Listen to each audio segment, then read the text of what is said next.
What if I go over there? Weren't you? You're going to obstruct me. Well, you've just walked over here to make sure I don't go forward of here. Yeah, so you're going to obstruct me then if I move. So you're going to obstruct me if I try to... What started as a simple day of filming was about to turn into a tense confrontation that left everyone questioning where police authority actually ends. As officers moved into position, the auditor immediately noticed something that didn't seem right. Within seconds, he began demanding answers, challenging the officers face-to-face and forcing them to justify their actions. But the real question is this: were the police simply doing their job, or were they crossing a line they couldn't legally defend? Watch closely, because what happens next sparks a debate over freedom, police powers, and the rights of an independent journalist that continues throughout the entire encounter. Go over there and walk up there. What if I go over there? Weren't you? You're going to obstruct me. Well, you've just walked over here to make sure I don't go forward of here. Yeah, so you're going to obstruct me then if I move. So you're going to obstruct me if I try to walk past you. Why's that then? It's what? It's cordoned off. So is there a section 60 in place? Is there a banning order? No, is there a banning order to say that I can't go up there? Well, no. Is there anything in place that stops me from going up there? Is there a court order? No. Forget breach of the peace. Okay. Forget breach of the peace, because I know it. All right. Don't think I don't. I do. I know all the law. I know all of it that you'll try on me today. Section 50, antisocial behaviour, just to try and get my name and address. Well, no, you couldn't you, if you wanted to? Because there's no legality for me to identify myself, is there? Well, you did. You asked me to give you my press pass. No, I didn't. You said to me, show me your press pass then. Hey, guys, can somebody run this back 5 minutes? Well, less than 5 minutes, about a minute ago, and see what this officer said. I said, have you got a press pass? Yeah, I said. You said that you're a press. Can you tell me what news organisation? If you are an independent journalist, who would issue your press pass? There you go, look, you're going to stop them. Yeah? The confrontation officially begins when the auditor challenges officers over what he believes is an attempt to restrict his movement. Instead of complying, he immediately starts questioning the legal basis for the police actions. The tension rises as he repeatedly asks whether a Section 60 order, banning order, or any lawful restriction is actually in place. What makes this moment so important is that neither side is willing to concede ground. The officer maintains his position while the auditor keeps pushing for a clear legal justification. Then the discussion shifts to press credentials, adding another layer of conflict. The audience is left wondering whether the police truly have the authority they are implying, or whether the auditor has caught them overstepping. It's the first major clash, and it sets the tone for everything that follows. They won't let me get any closer because that's where Boris is coming out in a minute.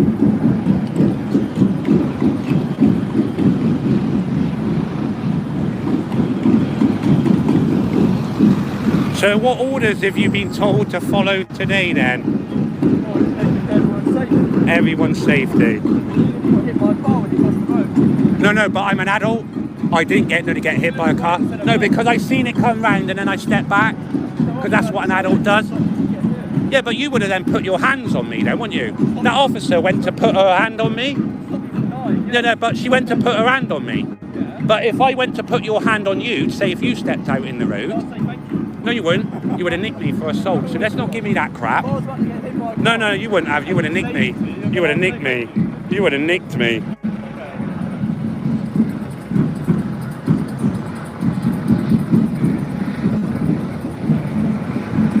Someone's watched it back, and your exact words, I quote, do you have a press pass?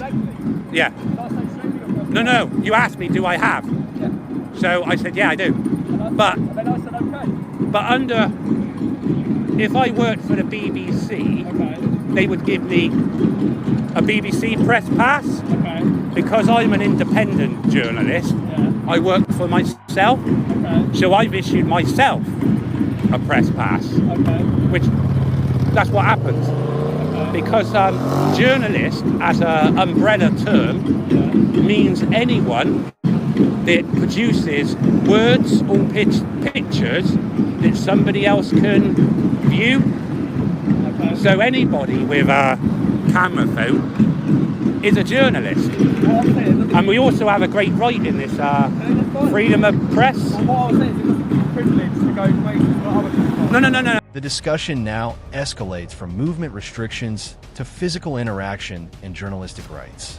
The auditor challenges an officer's actions, arguing that if physical contact had occurred, it could have changed the entire situation. What follows is a heated debate about press passes, independent journalism, and who gets to decide who is a legitimate member of the press. As an outside observer, this is where the encounter becomes far more personal. The auditor isn't simply questioning police powers anymore. He's defending his entire role and purpose for being there. Every answer sparks another question, and every explanation seems to create a new disagreement. The atmosphere becomes increasingly tense as both sides dig deeper into their positions. And nobody gets to tell me where to go.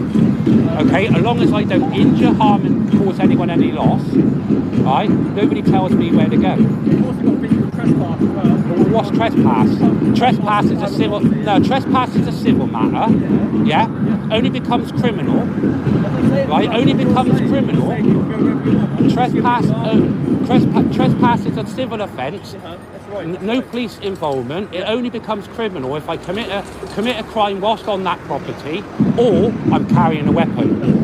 Okay, so if you get called out to a trespass, you've got no jurisdiction. You've got common law.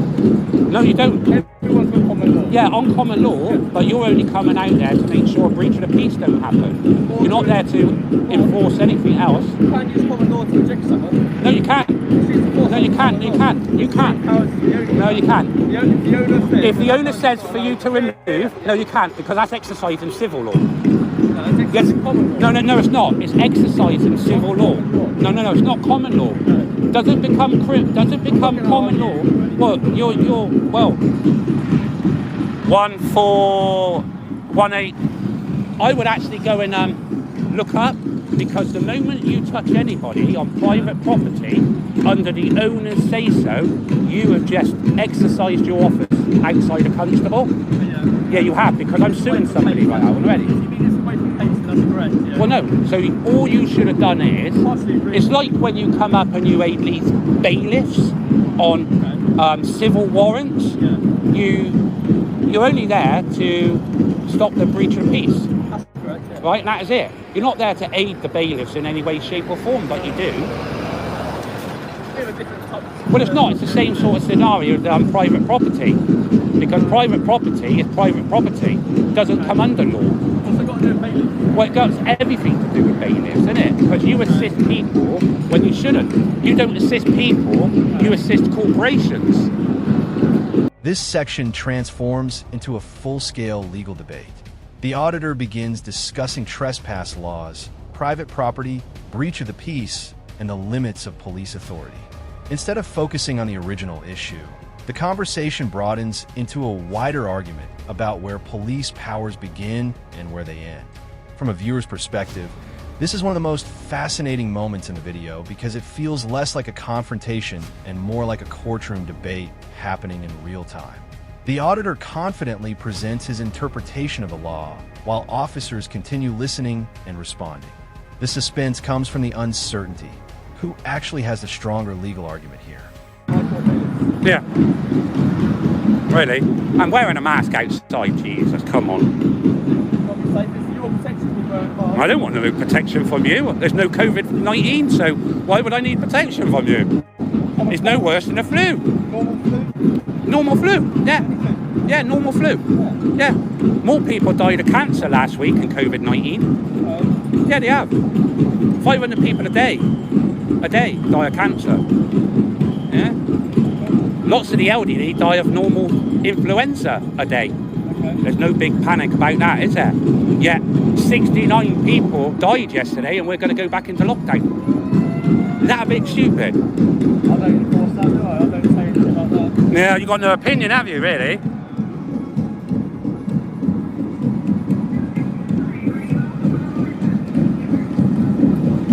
So, you ask as well, answer me, is I was reporting on 2 demonstrations that was going on here today. There was one scheduled at the BBC for Children's Matters, and there was an Extinction Rebellion one scheduled for here. There wasn't children's one here as well. No, but it wasn't allowed to go ahead at the BBC. Okay. They were told if it went ahead, they would get a £10,000 fine. Do you have any comment as to why this demonstration's allowed to go ahead? I can't comment on anything. No. Because I don't care. No. Do you find that strange that one's allowed and one's not? Well, I don't have a situation. I can't really. Well, I can tell you the situation. One goes against the narrative and one's for the narrative. This one is for the narrative.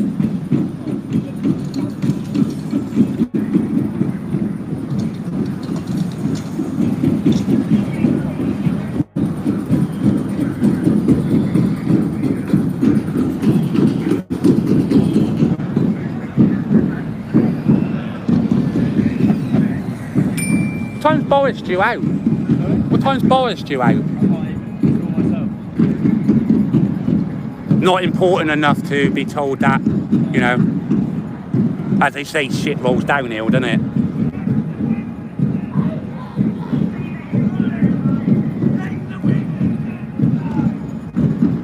Just when it seems the encounter couldn't take another turn, the conversation shifts toward COVID restrictions, masks, protests, and public demonstrations.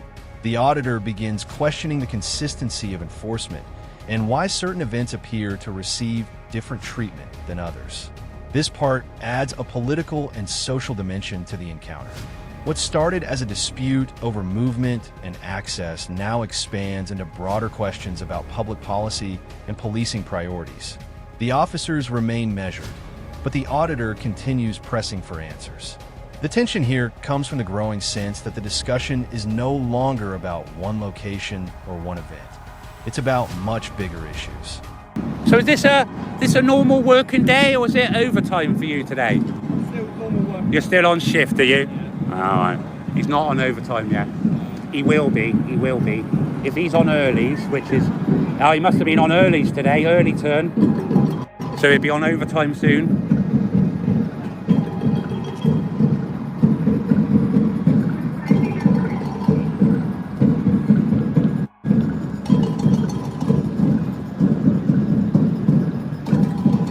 No.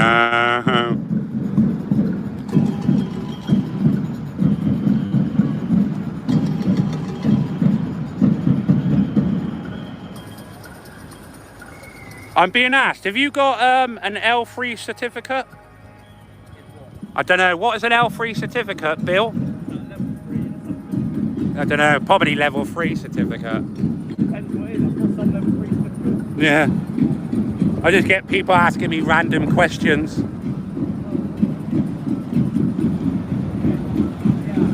So when you're on duty then, where do you pee? Where do you go to the toilet? In a toilet. Yeah, I know that, but where around here?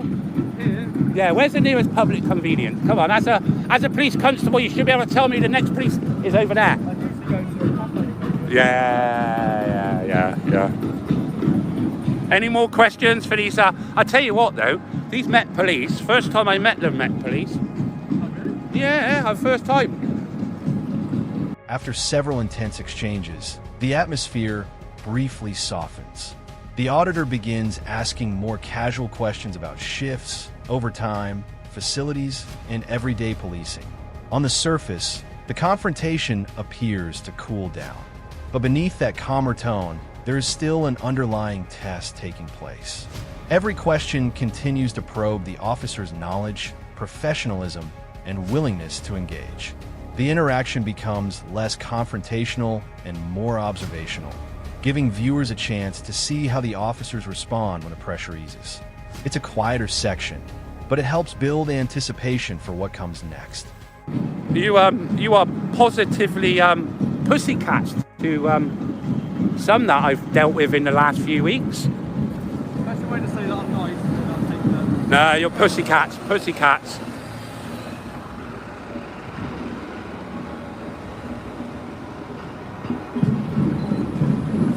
No, I can't ask him that. I'm being asked, are you allergic to real police work? That's a bad question, isn't it? Oh, is any of you wearing the defaced Union flag?